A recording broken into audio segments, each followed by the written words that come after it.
Isang mapagpalang araw po sa inyong lahat, mga kaibigan ko sa Facebook and everyone who will be watching this video. Welcome everyone, and today I would like to share with you a wonderful Bible verse that I have been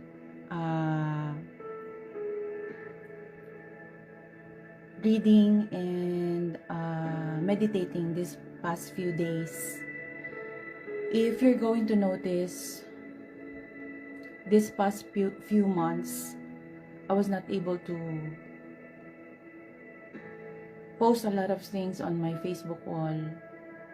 And sometimes, baka po napapansin ninyo na hindi po ako nagpo-post gaano na sa Facebook ko because I came into a point in my life that I just want to seek God in the middle of the difficulties that I was going through.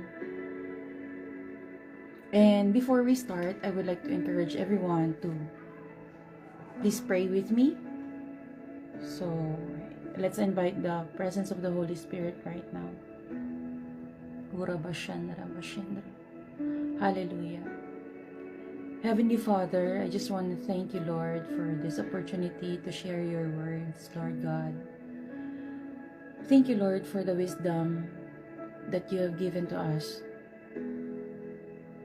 through the Bible. I pray, Lord, that everyone who will be listening to this video will be enlightened, will be strengthened in the name of Jesus.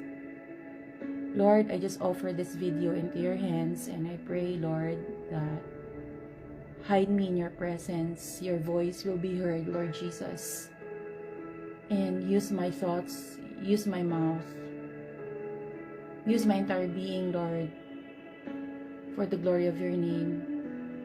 And I pray, Father God, that may you bring light to us through your words. Thank you, Lord, and this is our prayer in Jesus' name. Amen and amen. So once again, welcome everyone. Today, I will be discussing about the topic, peace in the midst of uncertainty, trusting God when life feels unstable. And our key scripture today is from Philippians chapter 4, verse 6 to 7. It is written here, do not be anxious about anything, but in everything, do not be anxious about anything, but in every situation, by prayer and petition, with thanksgiving, present your request to God, and the peace of God which transcends all understanding will guard your hearts and your minds in Christ Jesus. So this Bible verse is a timely and deeply resonant topic in a world that often feels like shifting sand, and the peace that transcends understanding isn't just a poetic phrase, it's a practical promise. And this passage speaks straight into seasons where life feels shaky, and when plans fall apart, work feels uncertain, and relationships are unclear, or the future feels foggy. Actually, this Bible verse from Philippians chapter 4, verse 6 to 7 are especially powerful because the Apostle Paul, who wrote this book from the Philippians, were written from prison. So he wasn't preaching peace from comfort, but from confinement. That alone reframes everything. Peace doesn't come from uncertainty. It comes from trust.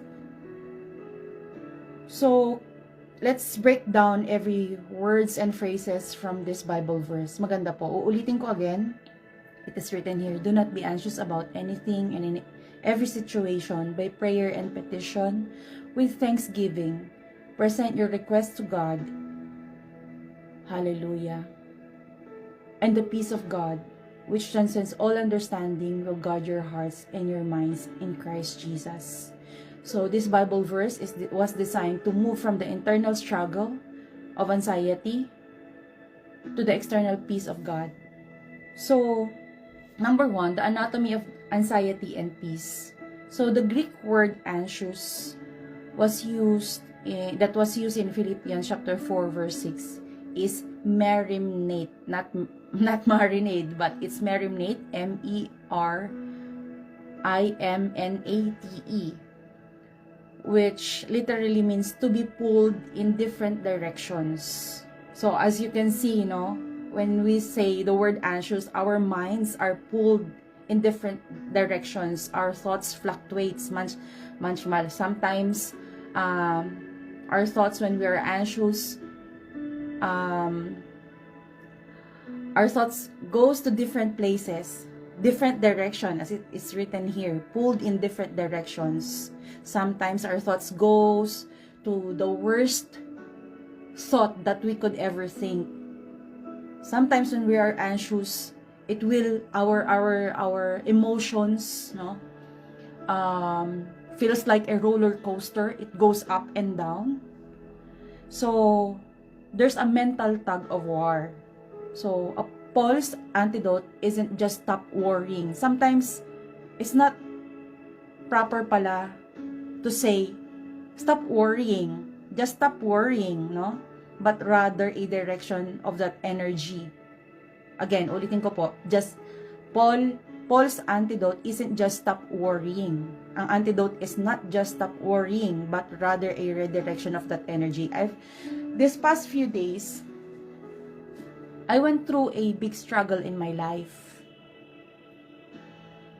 that I cannot open up publicly just to protect the confidentiality and the privacy of the people involved. But on my own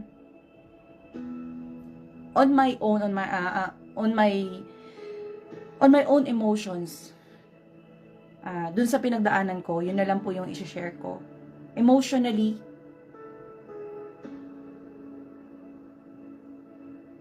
ito po yung isa sa pinakamahirap na struggle na pinagdaanan ko sa buhay ko. I felt like sumadsad talaga ako. Sorry po, I cannot stop crying. But I feel better now. And I thank the Lord for my friends, for my family, for their support, for their prayers. I felt like giving up because affected yung career ko, yung family ko, yung 3 senior citizen na sinisuportahan ko.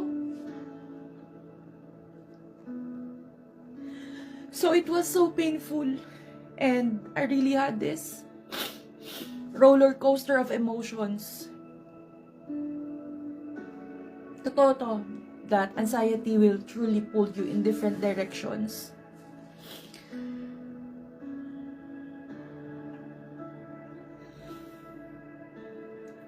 Dumating ako sa point, even though I am a Christian, I would just want to give up sa buhay ko.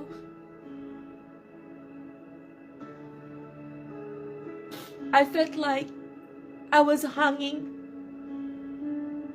at the edge of a cliff na ganito na lang yung hawak ng kamay ko.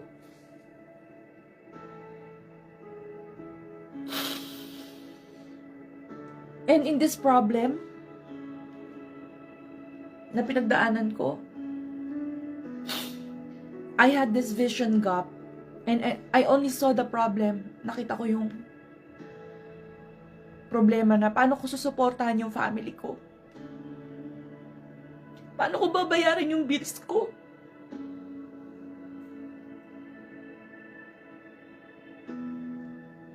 Paano ko papakainin yung 3 matatanda na sinusuportahan ko sa Pilipinas?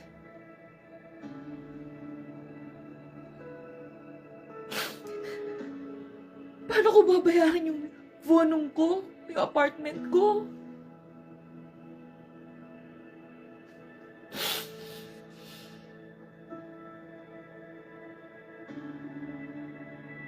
hindi ko nakita yung kamay ni God at first because I was so broken emotionally, spiritually.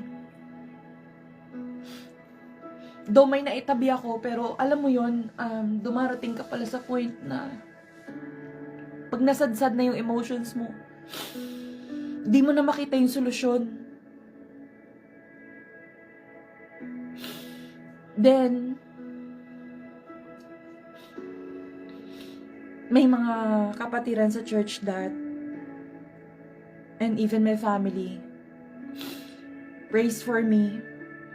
So that moment that God is using them to strengthen me, spiritually, emotionally, psychologically.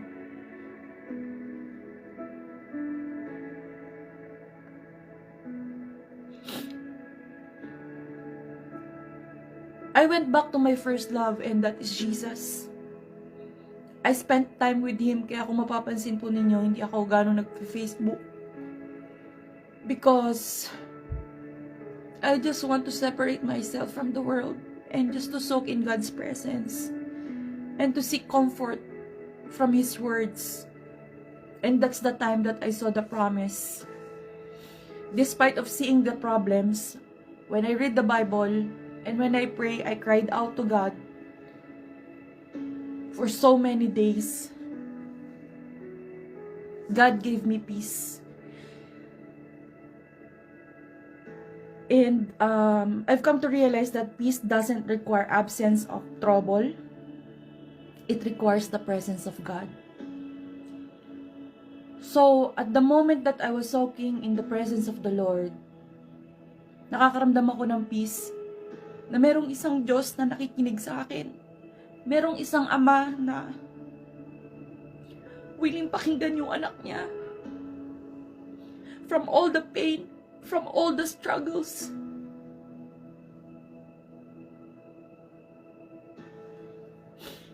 I really cried a lot. Morning, night, in the middle of the night, umiyak po ako. Ngayon umiyak ako because I can feel the presence of the Lord, and this Bible verse really strengthened me. So, if we're going to break down, this Bible verse has 3 actions. First is prayer and petition. It means that bringing the general weight of your heart and specific details of your needs to God. During the time that I was praying to the Lord regarding my situation,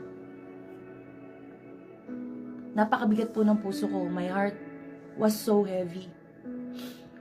I am the breadwinner in our family.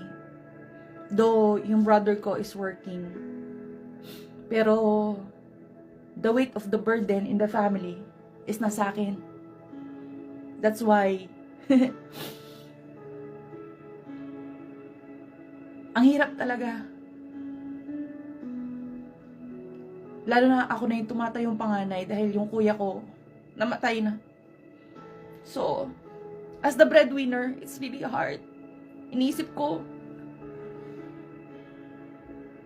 talagang gusto kong kausapin ang Diyos one-on-one. I unload everything to the Lord. Nagsumbong ako sa Diyos kung gaano ako nasaktan sa mga pangyayari. Sinagbi ko sa Panginoon kung sino yung mga taong nakasakit sa akin.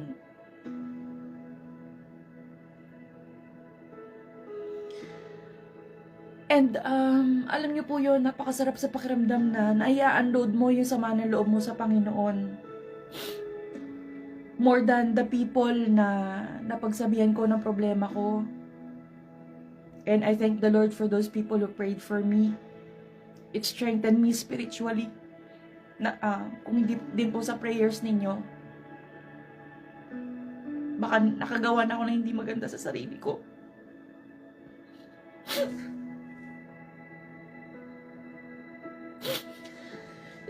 And nagpapasalamat ako sa Diyos dahil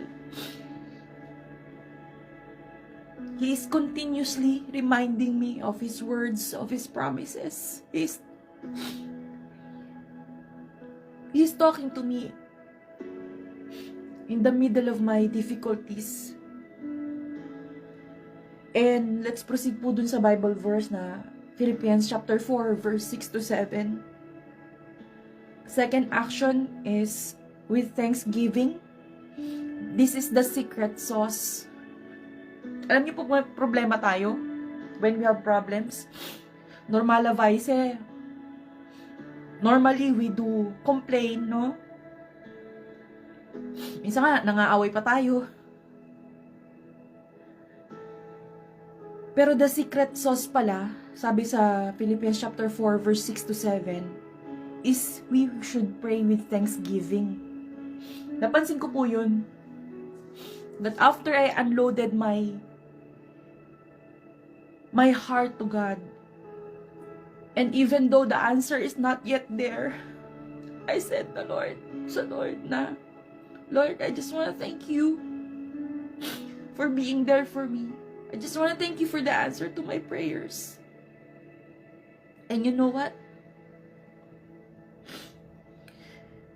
Maybe that day that I prayed with thanksgiving, binigyan din ako ng Lord ng sagot sa mga pinagdadasal ko. And I saw that thanksgiving opened doors.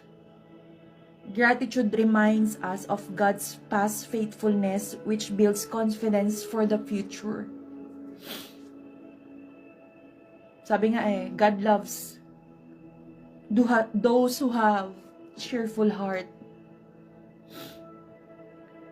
So, if we are cheerful to God, we are thankful to God, God opens doors. Because being thankful to God, it means we trust Him kahit wala pa yung sagot dun sa pinapanalangin natin. And it builds up faith. Thanksgiving builds up faith. And we cannot please God without faith.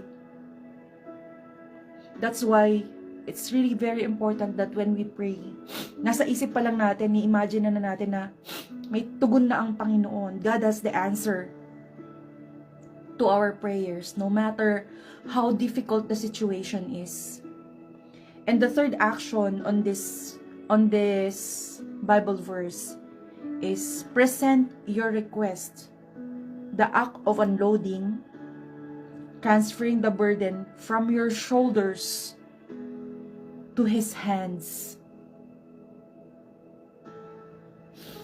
Na-request ko sa Panginoon, Lord, di ko na po i-detalye yung na-request ko sa Panginoon, pero kumbaga, yung in-unload ko na sa Lord kung ano yung gusto kong mangyari. And I saw how God brought people to help me. I saw how God's hands move.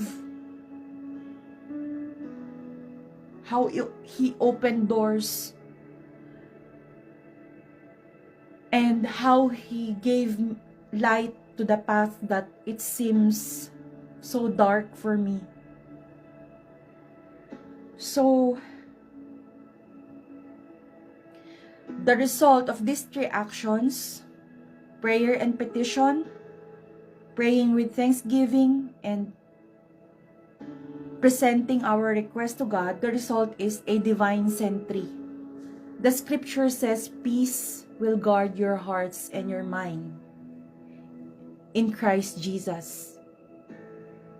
The word guard is a military term, which is, there's a military term for the word guard, which is phoresi.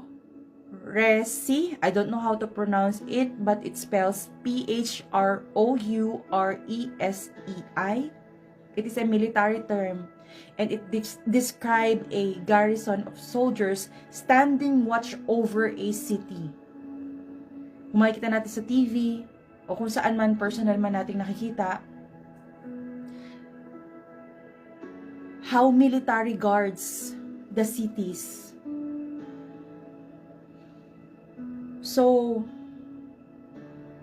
this kind of peace na binibigay ng Lord, it guards our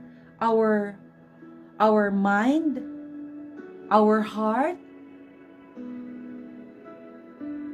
and this kind of peace, it transcends all understanding. Kumbaga, lagpas-lagpas pa sa inaasahan o iniisip ng tao. Di ba pag may problema tayo, minsan parang, lalo na kung hindi natin alam yung Word of God. Our thoughts, sabi nga kanina, our thoughts pulled in different direction. But if you pray and present your petition to God with thanksgiving, and you present your request to God, your mind that pulls to different directions, it becomes peaceful. Because the presence of God, through Jesus Christ, through His words, it gives you peace. Nagiging payapa ang isip mo, ang puso mo. Andyan pa rin yung problem, andyan pa rin yung difficulty, but you can feel the peace knowing that God listens to you. God already knows you're thankful to the answers kahit wala pa yung sagot. And there's peace knowing that you have presented your request to God. And when you trust God, His peace stands at the gates of your emotions. Totoo po yan. Your heart and your thoughts, your minds, refusing to let fear, what ifs break in. So if you feel like nakakaramdam ka na, kailangan you must learn how to read your own emotions.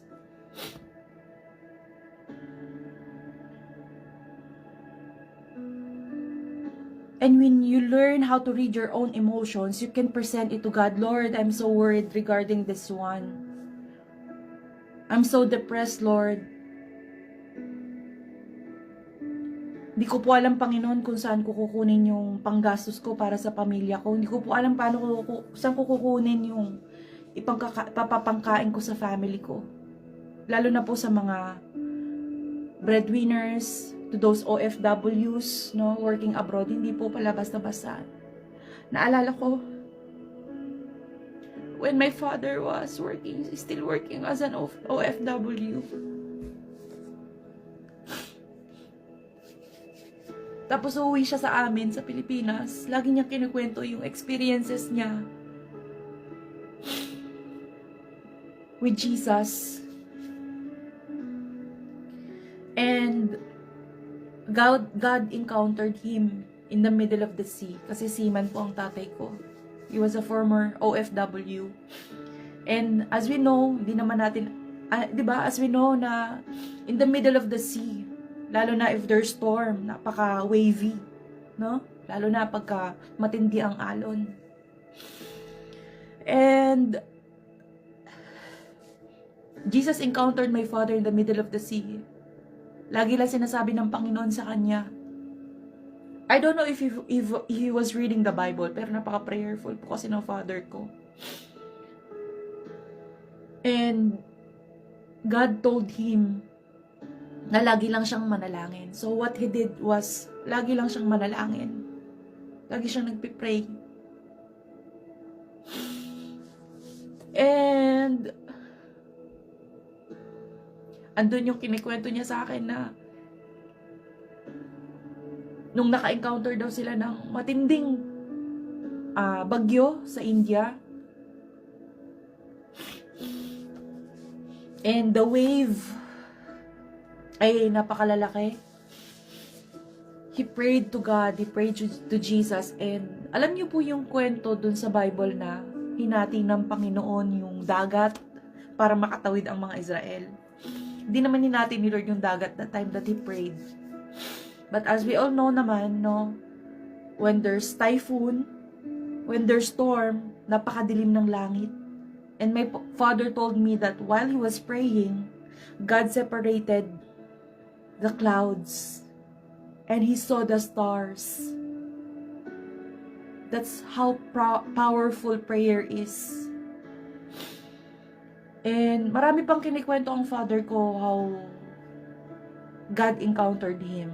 in relation to this Bible verse in Philippians chapter 4, verse 6 to 7, it's really very important na when we feel anxious in every situation, in every problem that we have in life, there are 3 actions that we have to do according to Philippians chapter 4, verse 6 to 7.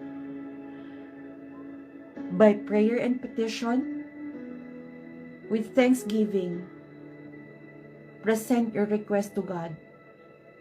So, when you are anxious, you have to do these 3 things. Pray, say thanksgiving to God, and present your request to God. And then, the peace of God, which transcends all understanding, will guard your hearts and your minds in Christ Jesus. Not to other gods, not to Mary, not to Joseph,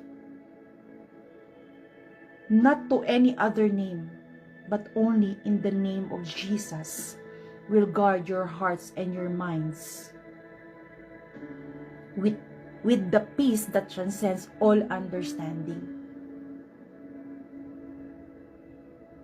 So, hallelujah.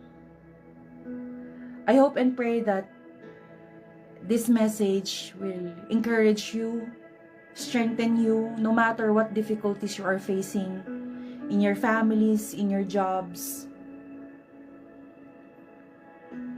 Alam niyo po, maganda nga po itong Bible verse na to dahil ito'y sinulat ni Apostle Paul. Gaya ng binanggit ko nga kanina, Apostle Paul wrote this Bible verse while he was in prison. As we all know, being in prison, no, it will give you anxiety. I was supporting before the ministry in the prisons in the Philippines. Though hindi ko pa personaling napupuntahan, nakikita naman natin sa TV yung kalagayan ng mga prisoners, lalo na sa Pilipinas. 'Di ba? Magulo, no? So gaya ni Apostle Paul, hindi natin alam kung ano yung difficulties na na-encounter niya doon, but still he has this peace that transcends all understanding. Paul did not preach peace from comfort, but from confinement. That alone reframes everything. In the middle of your difficulties, believe that God will give you peace as long as you do the 3 actions that we have mentioned earlier. Prayer and petition, pray with thanksgiving, and then present your request to God. I hope and pray that this video will give you peace of mind and will give you strength emotionally, spiritually, psychologically, physically. So, may we continue to spend our time with our Lord Jesus Christ. And I would like to invite everyone din po pala, because on my YouTube channel, I will be doing a rebranding on my YouTube channel, and from Blooming with Nurse Isa, I have changed its title, Blooming Through Faith and Purpose with Nurse Isa. So, in the following days, I will be posting more about Jesus and not about me. I just want Jesus to be lifted up in my life and not myself anymore. More of Jesus and less of me. So, I give back all the glory and honor to our Lord Jesus Christ. So, let's pray. Heavenly Father, I just want to thank you, Lord, for this opportunity for me to share this Bible verse from Philippians chapter 4, verse 6 to 7.